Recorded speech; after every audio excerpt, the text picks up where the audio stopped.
Hello નમસ્કાર વિદ્યાર્થી મિત્રો, આપણી આ યુટ્યુબ ચેનલ ઉપર આપ સર્વનું હાર્દિક સ્વાગત છે.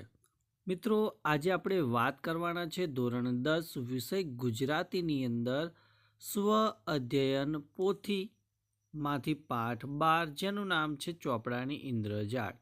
તો તેનું સંપૂર્ણ સોલ્યુશન આજે આ વિડીયોની અંદર આપણે જોવાના છે. તો આ વિડીયોને અંત સુધી જોવાનું ભૂલતા નહીં. ચેનલ ઉપર પ્રથમ વખત આવેલા હો તો ચેનલને સબસ્ક્રાઈબ કરી દેજો અને આ વિડીયોને તમારા અન્ય મિત્રો સુધી શેર કરી દેજો. તો વાત કરીશું ચોપડાની ઇન્દ્રજાળ સ્વ અધ્યયન પોથીનું સંપૂર્ણ સોલ્યુશન.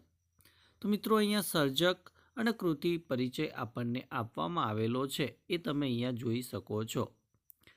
ત્યારબાદ વાત કરીશું વિભાગ એ કે નીચે આપેલા જોડકા યોગ્ય રીતે આપણે જોડીને ફરીથી લખવાના છે. તો પહેલું છે કે ચોપડાની ઇન્દ્રજાળ. તો એની અંદર જવાબ આવશે એ આત્મકથા ખંડ છે.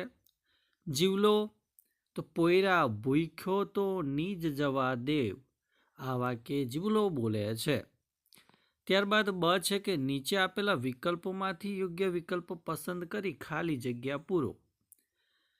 ત્રીજો પ્રશ્ન છે કે ચોપડાની ઇન્દ્રજાળ કૃતિ ખાલી જગ્યા સંગ્રહમાંથી લેવામાં આવી છે. તો એ આવશે બાનો ભીખુ ભાગ 2.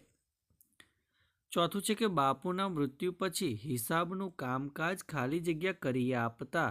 તો ભાઈ દાસ કાકા કરી આપતા હતા.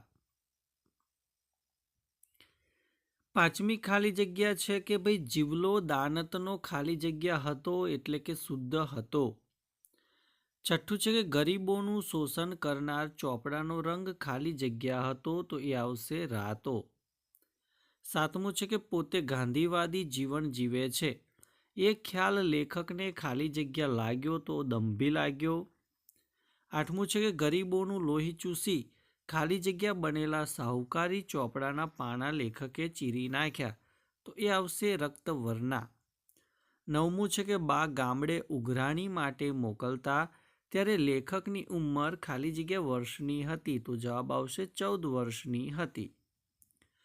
10 છે કે સાહુકારના ચોપડામાં જીવલાનું દેવું ખાલી જગ્યા બોલતું હતું. તો જવાબ આવશે 5 ગણું. 11મું છે કે લેખકના પિતાજી પાસેથી જીવલાએ ખાલી જગ્યા રકમ વ્યાજે લીધી હતી. તો 300 રૂપિયા જેટલી રકમ એને વ્યાજે લીધી હતી. ત્યારબાદ 12મી ખાલી જગ્યા કે બા લેખકને ખાલી જગ્યા વારે ઉઘરાણીએ મોકલતી. તો ભાઈ રવિવારે ઉઘરાણીએ મોકલતી.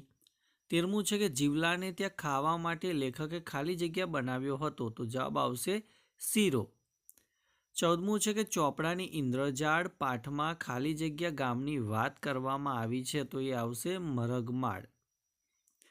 15મું છે કે લેખકના પિતાને ગામમાં સૌ ખાલી જગ્યા કહીને બોલાવતા. તો એ આવશે હાઉકાર. ત્યારબાદ ક છે કે ભાઈ નીચે આપેલા પ્રશ્નોના એક વાક્યની અંદર આપણે ઉત્તર લખવાના છે. 16મો પ્રશ્ન કે ચોપડાની ઇન્દ્રજાળ કૃતિના સર્જકનું નામ જણાવો. તો ચોપડાની ઇન્દ્રજાળ કૃતિના સર્જક ચંદ્રકાંત પંડ્યા છે. 17મું છે કે સાહુકારો કોનું શોષણ કરતા હતા. તો સાહુકારો રાણી પર જ ખેડૂતોનું શોષણ કરતા હતા. 18મું છે કે સાહુકાર હિસાબનું ગણિત કેવું ગણતા. તો સાહુકાર હિસાબનું ગણિત 17 પંચા 95 એમ ખોટું ગણતા હતા. 19મો પ્રશ્ન કે લેખકની બાએ મૂળ જમીન શેઠને કેમ સોંપી દીધી. તો લેખકની બાને મૂળ જમીન ખેડનાર કે દેખભાળ કરનાર કોઈ ન હતું, તેથી શેઠને સોંપી દીધી. ચોપડાની ઇન્દ્રજાળ કૃતિમાં શાનું તાદશ્ય ચિત્ર ઉપસાવવામાં આવેલ છે.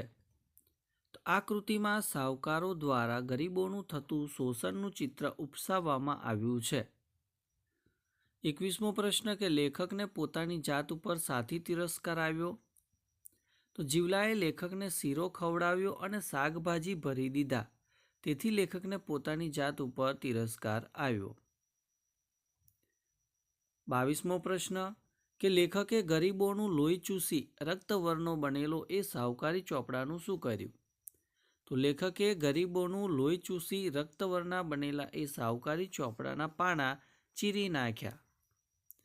23મો પ્રશ્ન કે ઉજ્જડ જમીનમાં જે ધાન પાકતું તેમાં કોનો ભાગ રહેતો? તો ઉજ્જડ જમીનમાં જે ધાન પાકતું તેમાં રાજા, અમલદાર, ધગડુ, તલાટી, ભૂવો અને સાવકારનો ભાગ રહેતો હતો. 24મો પ્રશ્ન કે ઉઘરાણીએ જતા લેખકને બા ભાતામાં શું આપતા હતા? તો ઉઘરાણીએ જતા લેખકને બા ભાતામાં સુખડી અને શક્કરપારા બાંધી આપતા હતા. 25મો પ્રશ્ન કે લેખકને ભોજનમાં શું પ્રિય હતું? તો લેખકને ભોજનમાં શીરો પ્રિય હતો. 26મો પ્રશ્ન કે લેખકના મિત્રોના નામ જણાવો. તો લેખકના મિત્રોના નામ મહમદ અને રશીક આ પ્રમાણે હતા. પ્રશ્ન 27 બા પૈસા માટે જીવલા પાસે શું કરતી હતી? તો બા પૈસા માટે જીવલા પાસે ઉઘરાણી કરતી હતી. 28મો પ્રશ્ન કે લેખકનું હૃદય ક્યારે દ્રવી ઉઠ્યું?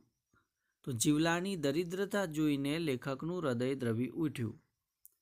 29મો પ્રશ્ન કે બાને ખેતર શા માટે વેચી દેવું પડ્યું?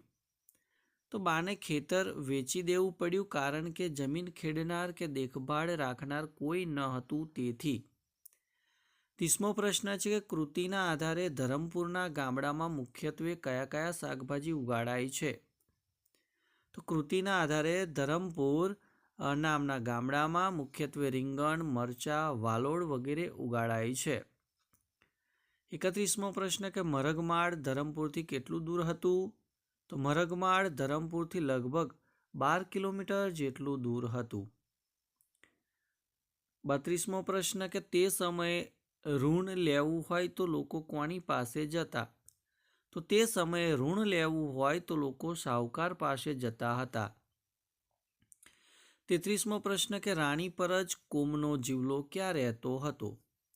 તો રાણી પરજ કોમનો જીવલો મઘરમાળ રહેતો હતો. 34મો પ્રશ્ન કે વિધવા બાને માથે કેવી જવાબદારી આવી પડી હતી? તો વિધવા બાને માથે કુટુંબનો બોજો ઉપાડવાની જવાબદારી આવી પડી હતી. છે કે નીચેના પ્રશ્નોના 3-4 વાક્યમાં ઉત્તર લખવાના છે. 35મો પ્રશ્ન છે કે લેખકના બા પિતાજીના અવસાન પછી કુટુંબની જવાબદારી કેવી રીતે નિભાવતા? તો લેખકના બાને 2 દીકરા અને 1 દીકરી નાના હતા. પરણેલી 3 બહેનોના વ્યવહાર સાચવવાના હતા. નાની બહેનના લગ્ન હતા. આવક હતી નહીં. ખેતર વેચી દીધું હતું. રાત દિવસ ઢોરની જેમ વૈતરું કરે. કોઈને ત્યાં રાંધવા જાય ત્યારે માંડ 2 ટંક રોટલા મળતા હતા. 36મો પ્રશ્ન છે કે રક્તવર્ણના સાવકારી ચોપડાના પાના સર્જકે શા માટે ફાડી નાખ્યા? તો જીવલાનું જીવન કરુણાથી ભરેલું હતું. એ કરુણ જીવન જોઈને લેખકનું હૃદય દ્રવી ઉઠ્યું. લેખક પાસે ઉઘરાણીનો જે ચોપડો હતો એમાં જીવલાનું દેવું 5 ગણું વધી ગયું હતું. દેવાનો આટલો બોજ જીવલાની 7 પેઢી પણ ચૂકવી શકે તેમ ન હતી. આથી લેખકે રક્તવર્ણના ચોપડાના બધા પાન ફાડી નાખ્યા. 37મો પ્રશ્ન છે કે લેખકે સાહુકારોને શરીફ ડાકુઓ કેમ કહ્યા છે? તો રાણી પર જ ખેડૂતો કથળાયેલા, ભોળા, ગરીબ, લંગોટિયા પ્રજા તરીકે મૂંગા ઢોર કરતાં પણ બદતર જીવન જીવતા હતા. સાહુકારો આ ગરીબ અને અજ્ઞાન રાણી પર જ ખેડૂતોનું દેવાદાર બનાવીને શોષણ કરતા હતા. તેથી લેખકે આ સાહુકારોને શરીફ ડાકુઓ કહ્યા છે. 38મો પ્રશ્ન કે દર વર્ષે જીવલો લેખકના ઘરે કઈ કઈ વસ્તુઓ આપવા જતો અને શા માટે? તો માઠા વર્ષોમાં જીવલાની સ્થિતિ કપરી થઈ ગઈ હતી. છતાં વર્ષો વર્ષ લાકડા, ડાંગર, ગોળ, કેરી, શાકભાજી, કઠોળ, ઢોર માટે ઘાસ અને એવું કંઈક ને કંઈક વ્યાજ પેટે ભરતો. પોતાની ખેતીનું વર્ષ ગમે તેવું નબળું હોય તો પણ સાહુકારના છોકરાને આપદા ન પડવી જોઈએ એ ભાવનાથી કંઈક તો આપવું જ જોઈએ એવું જીવલો માનતો હતો. 39મો પ્રશ્ન કે જીવલાના છોકરાઓની પરિસ્થિતિ કેવી હતી? તો જીવલાનો પુત્ર ગોવિંદ ગરીબડો, અર્ધનગ્ન દશામાં ખુદ દરિદ્રતાને પણ શરમાવે એવો હતો. ગોવિંદના કુટુંબની કરુણ દશા નો ખ્યાલ આવતો હતો. ગોવિંદ ભણવાની ઉંમરે મજૂરી કરતો હતો. ભૂખથી ગોવિંદના પેટમાં ખાડા પણ પડી ગયા હતા. 40મો પ્રશ્ન કે લેણદાર અને દેણદારના આવકારમાં રહેલો વિરોધાભાસ જણાવો. તો લેણદારને ત્યાં ગરીબ દેણદાર જીવલો જાય તો એ પોતાની સાથે પછેડીમાં બાંધી લાવેલ નાગલીનો રોટલો ઓટલે બેસીને ઓશિયાળાની જેમ ખાય. પરંતુ લેણદારનો દીકરો ઉઘરાણીએ જાય ત્યારે દેણદાર જીવલાને ઘેર એને શીરો જમવાનો હક. લેખકે લેણદાર અને દેણદારના આવકારમાં રહેલો આ વિરોધાભાસ દર્શાવ્યો છે. પ્રશ્ન 41 કે રાંકડી ભોળી લંગોટિયા પ્રજા મુગાઢોર કરતાં બદતર જીવન જીવતી. આ વિધાનને કૃતિના આધારે સ્પષ્ટ કરવાનું છે. તો આ આત્મકથા ખંડમાં લેખકે સાવકારો દ્વારા ભોળી, ગરીબ અને અભણ પ્રજાના થતા શોષણની વાત ભીખુના પાત્ર દ્વારા રજૂ કરી છે. ગરીબ પ્રજા ક્યારેય દેણામાંથી છટકી ન શકે એવી સાવકારોના ચોપડાની ઇન્દ્રજાળ સમગ્ર ભારતમાં પથરાયેલી છે. મુદ્દલ પર ચડતા વ્યાજની રકમ એટલી હદ સુધી પહોંચી જતી હોય કે ગરીબ પ્રજા બધી રીતે પાયમાલ થઈ જાય છે.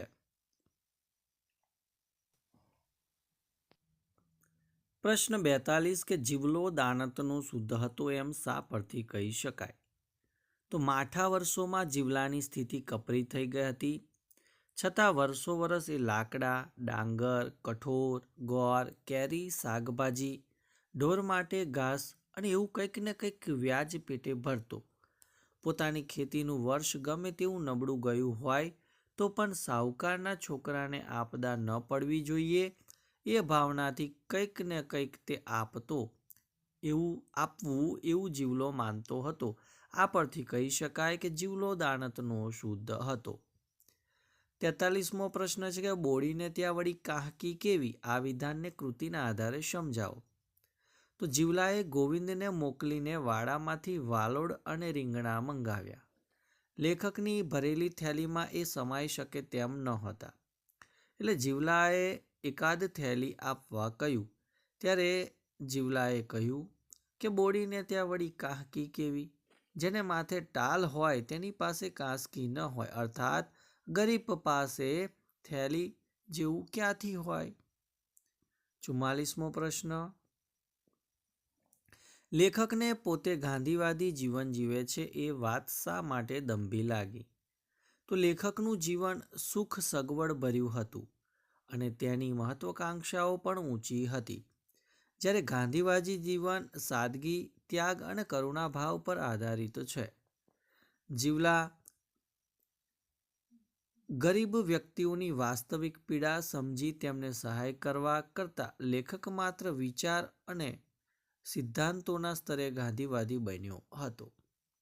પ્રશ્ન છે કે નીચે આપેલા પ્રશ્નોના 8-10 વાક્યમાં મુદ્દાસર ઉત્તર લખવાના છે. 45મો પ્રશ્ન છે કે તમારા મતે ચોપડાની ઇન્દ્રજાળ આ શીર્ષક યથાર્થ છે, શા માટે? તો ભાઈ ચોપડાની ઇન્દ્રજાળ અહીં વાત સાહુકારના ચોપડાની છે. એ ચોપડામાં 17 પંચા 95નું ગણિત મંડાતું.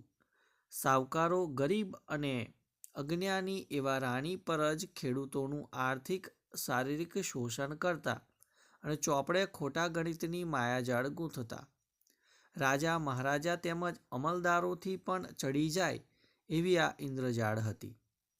ગુલામથી પણ બદતર જીવન આ વૈતરું કરતી પ્રજા જીવી રહી હતી. અહીં ઇન્દ્રજાળ એટલે છળકપટ દ્વારા શોષણ. લેખક અહીં એમના પિતા સાહુકારના શોષિત એવા જીવલાના હિસાબના ચોપડાની વાત કરે છે. લેખકનું હૃદય જીવલાની દરિદ્રતા જોઈ અનુકંપીને દ્રવી જાય છે. એના દેખતા જ આ ઇન્દ્રજાળનો ચોપડો ફાડી નાખે છે. ઇન્દ્રજાળ છળકપટમાંથી પાઠને અંતે જીવલાને મુક્ત કરે છે. એ દ્રષ્ટિએ જાતું હવે અમારા લેણામાંથી છૂટો. આ પંક્તિ ચોપડાની ઇન્દ્રજાળ પાઠને અંતે મૂકીને લેખકે વાર્તાના અંતને ચરમસીમાએ મૂકી આપ્યો છે અને પાઠના શીર્ષકને યથાર્થ સાબિત કરે છે. 46મો પ્રશ્ન છે કે જીવલાનું પાત્ર લેખન કરો. તો અભણ જીવલાએ ખેતર વેચાતું લેવા લેખકના પિતા પાસેથી 300 રૂપિયા વ્યાજે લીધેલા. તે પ્રામાણિક અને દાનતનો શુદ્ધ હતો.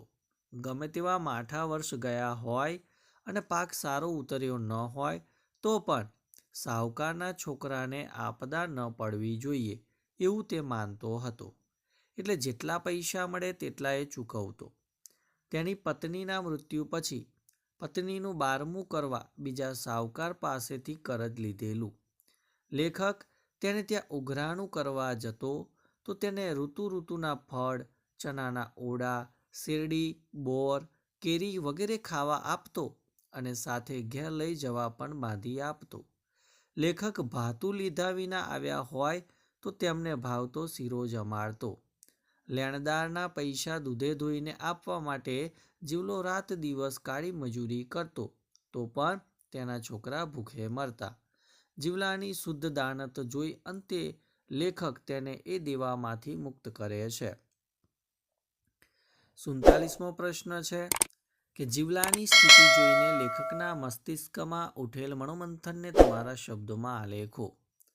તો જીવલાને જોઈને લેખકના મનમાં કરુણાભાવ ઉછળે છે. ગરીબી, ભૂખ અને અસહાયતા વચ્ચે જીવલાનું જીવન કેટલું કઠિન છે તે જોઈને લેખક ઊંડા વિચારમાં પડી જાય છે. તેને સમજાય છે કે સમાજમાં અનેક લોકો આવા મુશ્કેલ સંજોગોમાં જીવે છે પરંતુ તેમની તરફ કોઈનું ધ્યાન જ નથી ગયું. લેખક વિચારે છે કે એક નાનો બાળક જીવનની મૂળભૂત જરૂરિયાતો માટે સંઘર્ષ કરે છે જ્યારે સમાજના બીજા વર્ગના લોકો સુખ સગવડમાં જીવે છે. આ અસમાનતા, અયોગ્યતા અને માનવમાં આવી ખામી જોઈને લેખકનું મન વ્યથિત થઈ જાય છે. ત્યારબાદ ચોપડાની ઇન્દ્રજાળ એટલે શું અને એ જાળ કોણે તોડી, શા માટે? જીવલાને ત્યાંથી પાછા ફરતા લેખક તેની પાસે એકાદ થેલી માંગી ત્યારે જીવલાએ કહ્યું કે બોડીને ત્યાં વળી કાહકી કેવી? આ શબ્દો સાંભળીને લેખકને તે રાત્રે મોડે સુધી ઊંઘ ન આવી. એક બાજુ જીવલાનો પ્રેમ અને બીજી બાજુ તેની કારમી ગરીબાઈ યાદ આવ્યા. તેઓ જ શોષણખોર છે અને બોડી જેવી દુર્દશા કરનાર પણ પોતે જ છે એ ભાવ એમના મનમાં જાગ્યો. તેમના મનમાં મનોમંથન ચાલ્યું. લેખકને પોતાની જાત ઉપર તિરસ્કાર આવ્યો. અંતે એમને જીવલા પાસેથી જાણી લીધું કે તેને ખરેખર કેટલું કરજ લીધેલું. આટલા વર્ષે વ્યાજનું વ્યાજ ચડીને 1500 લેખા નીકળતા હતા. અંતે જીવલાની કરુણ દશાથી દ્રવિત થયેલા લેખકે એ રાતા ચોપડાના બધા પાન ફાડી નાખીને તેને લેણામાંથી મુક્ત કર્યો. વિભાગ સી, વ્યાકરણ વિભાગ, કે આપેલા વિકલ્પોમાંથી સાચો વિકલ્પ પસંદ કરીને જવાબ લખો.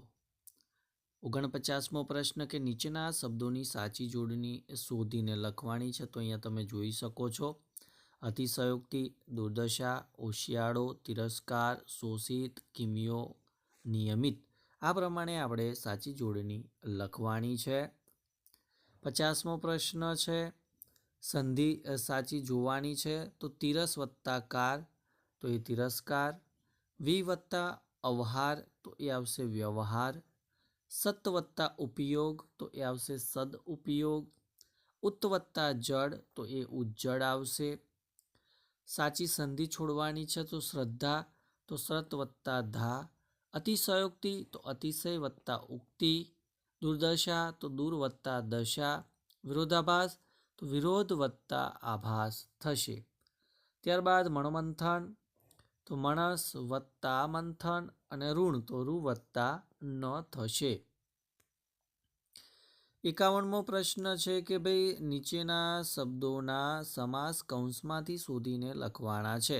તો ઇન્દ્રજાળ તો એ આવશે તત્પુરુષ સમાસ, શોષણખોર તો ઉપપદ સમાસ, દરિદ્ર નારાયણ તો મધ્યમ પદલોપી સમાસ, ઋણરાહત તો તત્પુરુષ સમાસ, વિધવા તો બહુવ્રીહી સમાસ અને ઘીકેળા તો એ દ્વંદ્વ સમાસ થશે.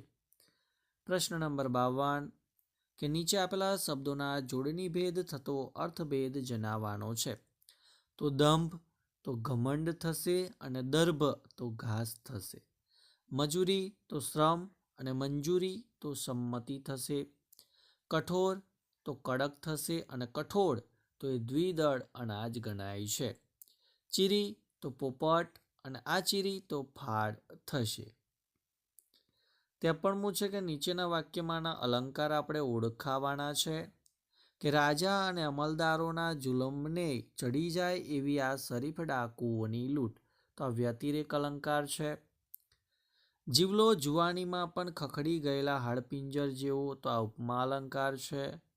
પ્રેમનો શીરો એનો આનંદ વળી ઓર જ હોય, એ રૂપક અલંકાર છે. એ પોતાનું ખાવાનું ઓટલે બેસીને ઓશિયાળાની જેમ ખાય, તો એ ઉપમા અલંકાર છે. 5મું છે કે રાકડી ભોળી લંગોટિયા પ્રજા મૂંગા ઢોર કરતાંય બદતર જીવન જીવતી, તો વ્યતિરેક અલંકાર છે. 6ઠ્ઠું છે કે મૂળાના પતિકા જેવા રૂપિયા રોકડા કાઢીને આપ્યા છે, તો એ ઉપમા અલંકાર છે. સાવકારનો ચોપડો જૂઠું થોડું વાંચે, તો એ આવે છે સજીવારોપણ અલંકાર. પ્રશ્ન 54 કે નીચે આપેલા શબ્દોમાં કયો પ્રત્યય રહેલો છે તે જણાવો. તો સદુપયોગની અંદર એક પણ નથી. કચડાયેલી તો પરપ્રત્યય. આર્થિક એ પણ પરપ્રત્યય. રક્તવર્ણ એમાં એક પણ નહીં આવે. પ્રામાણિક તો પરપ્રત્યય. વિધવા તો પૂર્વ પ્રત્યય. અજ્ઞાન તો એ પૂર્વ પ્રત્યય. દુર્દશા એની અંદર પણ પૂર્વ પ્રત્યય આવશે. 55ની અંદર નીચેના શબ્દોના સમાનાર્થી શબ્દ કે ઋણ તો કરજ, લોહી તો શોણિત, વેઠ તો વૈતરું, બદતર તો ખરાબ. 5મું છે ભાઈ ઓશિયાળું તો લાચાર, નદી તો સરિતા, શેરડી તો ઇક્ષુ, સોંગારત તો સસ્તું, મૃત્યુ તો નિધન, ઘી તો ધૃત થશે. 56મો પ્રશ્ન છે કે નીચેના વિકલ્પોમાંથી ભાઈ સંજ્ઞાનો સાચો પ્રકાર આપણે શોધવાનો છે. તો ઘી એ દ્રવ્યવાચક છે. જીવલો વ્યક્તિવાચક, દુઃખ ભાવવાચક, શાહુકાર જાતિવાચક, વેઠ ભાવવાચક, શાકભાજી જાતિવાચક, રીંગણા જાતિવાચક, વફાદારી ભાવવાચક, દાળ ચોખા તો ભાઈ દ્રવ્યવાચક અને બચત તો એ આવશે ક્રિયાવાચક સંજ્ઞા. ત્યારબાદ નીચેના પ્રશ્નોના માગ્યા મુજબ જવાબ લખવાના છે. 57મો પ્રશ્ન છે કે ભાઈ રૂઢિપ્રયોગનો અર્થ આપવાનો છે. હૃદય દ્રવી ઉઠવું તો ખૂબ જ દુઃખ થવું. ઘી કેળા હોવા તો પૈસાદાર હોવું. પેટે પાટા બાંધવા તો જીવન જરૂરિયાતો પર કાપ મૂકીને જીવવું. તકાદો કરવો એટલે ઉઘરાણી માટે દબાણ કરવું. ગળે વાત ન ઉતરવી એટલે કે સમજમાં ન આવવી. લોહી ચૂસવું તો આર્થિક શોષણ કરવું. નવનેજા પડવા તો ખૂબ તકલીફ પડવી. અરેરાટી અનુભવવી તો ત્રાસી જવું. વૈતરું કરવું તો થાકી જવાય એટલી મજૂરી કરવી. પેટમાં ખાડા પડવા તો ખૂબ ભૂખ લાગવી.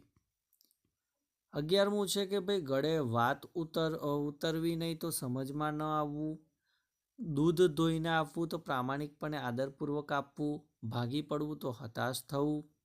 70 50 95નું ગણિત તો અજ્ઞાની પ્રજાને છેતરવા માટે ખોટું ગણિત કરવું. નીચે આપેલ કહેવતનો અર્થ લખવાનું છે કે બોડીને ત્યાં વળી કાંકી કેવી, તો અત્યંત દરિદ્રતા હોવી અથવા દરિદ્ર હોવું. 59મો પ્રશ્ન કે શબ્દ સમૂહ માટે એક શબ્દ કે ધીરધારનો વ્યવસાય કરનાર તો એ શાહુકાર. કાપણી માટે તૈયાર થયેલો પાક તો એ પકવ પાક. મહેસૂલ વસૂલ કરનાર તો મહેસૂલદાર. પૈસાની વારંવાર કરવામાં આવતી માંગ તો એને ઉઘરાણી કહેવાય. આર્થિક બદલો આપ્યા વિનાની કરાતી મજૂરી તો એને સેવાકારી અથવા વેઠ કહેવાય. જે જમીનમાં કશું ન ઉગે તે બિન ઉપજાવ. મૂળ રકમ તે મુદ્દલ. 10 વર્ષનો સમયનો ગાળો એને દાયકો કહેવાય.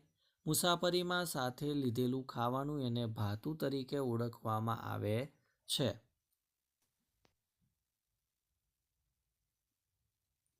60મો પ્રશ્ન કે નીચેના શબ્દોના વિરુદ્ધાર્થી શબ્દ લખો. દેણદાર તો લેણદાર, પ્રત્યક્ષ તો પરોક્ષ, ઉદાર તો કંજૂસ, દુર્ગંધ તો સુગંધ, વફાદારી બેવફાઈ, સોંગારત મોગારત, વિધવા સધવા, સ્થિર તો અસ્થિર, સાહુકાર તો ગરીબ, અજ્ઞાની તો જ્ઞાની, ઉપજાવ તો બિન ઉપજાવ, નિર્ધન તો ધનવાન. 61મો પ્રશ્ન છે કે નીચે વાક્યો માગ્યા પ્રમાણે આપણે લખવાના છે. તો અમે જીવલાને ઘેર પહોંચ્યા તો કર્મની વાક્ય રચના બનાવવાની છે કે અમારાથી જીવલાને ઘરે પહોંચાયું. બીજું છે કે જીવલાથી સી રીતે દેવું ભરાશે તો કર્તરી વાક્ય રચના બનાવવાની છે કે જીવલો સી રીતે દેવું ભરશે. આગળનું છે કે મોટી દીકરીએ ચોખા દળ્યા તો કર્મની વાક્ય રચના બનાવવાની છે કે મોટી દીકરીથી ચોખા દળાયા. ચોથું છે કે હું ગાંધીવાદી જીવન જીવું છું. કર્મની અંદર બનાવવાનું છે કે મારાથી ગાંધીવાદી જીવન જીવાય છે. બા પૈસા માટે તકાદો કરતી તો કર્મની વાક્ય રચના બનાવવાની છે કે બાથી પૈસા માટે તકાદો કરાતો. 62ની અંદર ભાઈ તળપદા શબ્દોના શિષ્ટ રૂપ આપવાના છે. હાઉકાર એટલે શાહુકાર, વૈતૃ એટલે વેઠ, પૂગે એટલે પહોંચે, આપદા એટલે આપત્તિ, પોયરા એટલે છોકરા, લાગો એટલે હક, પૈહા એટલે પૈસા, ચુહાઈ એટલે ચોરી, ધગડું એટલે પોલીસ, ભૂખો એટલે ભૂખ્યો, હીરો એટલે શીરો, હેર એટલે શહેર, હાવ એટલે સાવ, આયલું એટલે આપ્યું, પુગહે એટલે પહોંચશે, બહુ એટલે બહુ. 63મા પ્રશ્નની અંદર આપણે વિશેષણ શોધી એનો પ્રકાર જણાવવાનો છે. બાએ અથાણું ને થોડી દાળ આપ્યા તો થોડી એ પ્રમાણવાચક વિશેષણ છે. અમે 3 જણા શીરો ખાવા બેઠા એમાં 3 એ સંખ્યાવાચક છે. જીવલો દાણતનો શુદ્ધ એમાં શુદ્ધ એ ભાવવાચક વિશેષણ. ગોવિંદને મોકલી ગાયનું પાસેર ઘી મંગાવ્યું તો પાસેર એ પ્રમાણવાચક છે. જીવલા પર કડક ઉઘરાણી થાય તો કડક એ ગુણવાચક છે. એ રાંકડી પ્રજા ઉજ્જડ જમીનમાં થોડું ઘણું પકવે તો થોડું ઘણું એ પ્રમાણવાચક વિશેષણ છે. હું એ વખતે 10મા ધોરણમાં ભણું તો 10મા એ સંખ્યાવાચક વિશેષણ છે. 64ની અંદર આપણે ક્રિયા વિશેષણ અને પ્રકાર જોવાનો છે કે બા તેમના પૈસા નિયમિત મળતા તો નિયમિત એ સમયવાચક. જીવલો અવારનવાર ઘેર આવતો એમાં અવારનવાર એ માત્રાવાચક છે. અમે એના ખેતરમાં ઉપડ્યા તો ખેતરમાં એ સ્થાનવાચક છે. રાત આખી અજંપામાં ગાળી તો રાત એ સમયવાચક છે. જીવલાને ભીખલા ઉપર પુષ્કળ પ્રેમ હતો તો પુષ્કળ એ માત્રા સૂચક ક્રિયા વિશેષણ છે. ત્યારબાદ જીવલાના છોકરા ટીકી ટીકીને જોઈ રહ્યા તો ટીકી ટીકીને એ વિધાનવાચક છે. ભીખલાને હીરો બહુ ભાવે તો બહુ એ પ્રમાણવાચક છે. અમે તરત પાછા જવાના હતા તો તરત એ સમયવાચક છે. ત્યારબાદ નીચેના શબ્દોના ધ્વનિ ઘટકો છૂટા પાડો તો ઇન્દ્રજાળ, અર્ધનગ્ન, કાર્યક્રમ, ઋતુ, પ્રામાણિક, દુર્દશા અને દરિદ્ર નારાયણ. આ પ્રમાણે તમે વિડીયો સ્કીપ કરીને તમે આ સ્વર વ્યંજન એટલે કે ધ્વનિ ઘટકો જોઈ શકો છો. 66મો પ્રશ્ન છે કે માગ્યા મુજબ વાક્યમાં પ્રયોગ કરવાનો છે કે મોટી દીકરીએ ચોખા દળ્યા તો પ્રેરક વાક્ય બનાવવાનું છે કે મોટી દીકરીએ ચોખા દળાવી આપ્યા. ગોવિંદે બાવળના દાંતણ કાપી આપ્યા તો પ્રેરક વાક્ય બનાવવાનું છે કે ગોવિંદે બાવળના દાંતણ કપાવી આપ્યા. ભીખલો રવિવારે ઉઘરાણીએ જતો તો પ્રેરક વાક્ય બનાવવાનું છે કે ભીખલો રવિવારે ઉઘરાણીએ જઈ આવતો. અમે ચાલી નીકળ્યા તો અમારાથી ચાલી નીકળાયું એ પ્રમાણે આપણે ભાવે વાક્ય બનાવવાનું છે. અહીંયા માત્રામેળ છંદ વિશે પણ કેટલીક વિગતો આપેલી છે, તમે જોઈ શકો છો. ત્યારબાદ મિત્રો આપણે વિભાગ ડી જે લેખન વિભાગ છે, લેખન વિભાગની વાત કરીએ તો એની અંદર આપણે વિચાર વિસ્તાર લખવાનો છે કે છે ગરીબોના કુબામાં તેલ ટીપું એ દોહેલ્યું ને શ્રીમંતોની કબર પર ઘીના દીવા થાય છે. તો આ પંક્તિનો જે વિચાર વિસ્તાર છે એ વિચાર વિસ્તાર તમે સ્ક્રીન ઉપર જોઈ શકો છો. આ મુજબ એ પંક્તિનો વિચાર વિસ્તાર રહેશે કે પંક્તિની અંદર ભાઈ શું કહેવામાં આવેલું છે. ત્યારબાદ નિબંધ લેખન છે જેની અંદર આપણે એક ખેડૂતની આત્મકથા કે પછી શ્રમજીવીની આત્મકથા લખવાની છે. તો અહીંયા આપણે એક શ્રમજીવીની આત્મકથા આપેલી છે એ તમે અહીંયા જોઈ શકો છો. બરાબર છે, વિડીયો સ્કીપ કરવાનો નથી, અંત સુધી આ વિડીયોને મિત્રો જોવાનો છે. તો અહીંયા જે નિબંધ છે એ નિબંધ પણ તમે અહીંયા જોઈ શકો છો.